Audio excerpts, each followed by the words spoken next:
ગુજરાત યુનિવર્સિટીના પેપરમાં મોટું કૌભાંડ. આવતીકાલનું પેપર આજે વિદ્યાર્થીઓને આપી દેવામાં આવ્યું. ગુજરાત યુનિવર્સિટી પરીક્ષામાં છબરડો, બેદરકારી. એક દિવસ પછીનો પેપર આજે પૂછી નાખ્યું.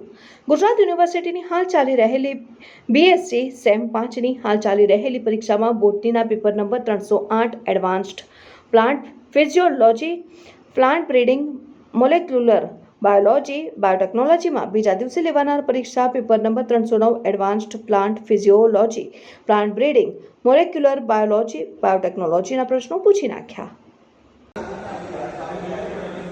આજ રોજ ગુજરાત યુનિવર્સિટીની બહુ મોટી ગંભીર બેદરકારી બહાર આવી છે. જે બોટની વિષયનું પેપર કાલે આપવાનું હતું એ પેપર આજે અપાઈ દેવામાં આવ્યું છે.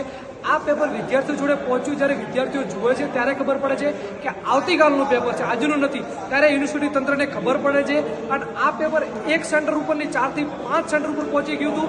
એટલે ક્યાંક ને ક્યાંક યુનિવર્સિટી ગંભીર બેદરકારી છે. આની અંદર વીસી હોય, રજિસ્ટ્રાર હોય કે પરીક્ષા નિયામક હોય, તમામને આ બાબતે રાજીનામું આપી દેવું જોઈએ. એટલે ગુજરાત યુનિવર્સિટીમાં આવી બેદરકારીઓ મોટી થતી. પહેલાં જ્યારે બીએસસી નર્સિંગ કૌભાંડ હોય કે આજે આ પેપરનું છબરડું હોય, એટલે ક્યાંક ને ક્યાંક યુનિવર્સિટી સરકારી પ્રોગ્રામો સિવાય બહાર નથી નીકળતા. એટલે આવા બધા કૌભાંડો થતા રહે છે અને યુનિવર્સિટીના વાઇસ ચાન્સલર તમને અહીંયા જોવા બી નહીં મળે. એટલે યુનિવર્સિટીના વાઇસ ચાન્સલર પણ હાજર નથી. યુનિવર્સિટીની એક જ માંગ છે, તાત્કાલિક ધોરણે વાઇસ ચાન્સલર, રજિસ્ટ્રાર અને પરીક્ષા નિયામકને રાજીનામું આપી દેવું છે. રાજીનામું નહીં આપે તો એનએસવાય આ મુદ્દે ઉગ્રથી ઉગ્ર આંદોલન કરશે. ડૉક્ટર સુભાન સૈયદ, પ્રદેશ પ્રવક્તા, યુવા કોંગ્રેસ. આજ રોજ ગુજરાત યુનિવર્સિટીની અંદર પરીક્ષા જે હાલ ચાલી રહી છે, બીએસસી સેમેસ્ટર 6 બોટની, જેની અંદર ઘોર બેદરકારી ગુજરાત યુનિવર્સિટીની બહાર આવી છે, છબરડો બહાર આવ્યો છે.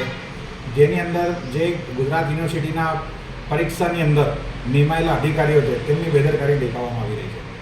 જ્યારે આજે બીએસસી સેમેસ્ટર 6ની પરીક્ષા જે પેપર નંબર 308 છે, એની અંદર પેપર નંબર 309નો વિષય પૂછવામાં આવ્યો અને પેપર નંબર 9 જે છે એ વિદ્યાર્થીઓનું પેપર આવતીકાલે હતું, જેની જગ્યાએ આજે પેપર નંબર 308 આજે પૂછવામાં આવ્યું. જેના કારણે પરીક્ષા 1 કલાક મોડી શરૂ કરવામાં આવી.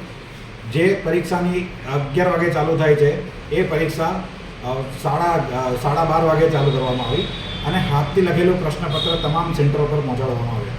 જેના કારણે વિદ્યાર્થીઓ 1 કલાક લેટ થયા અને 2:30 વાગે આ પેપર પૂરું કરવામાં આવે.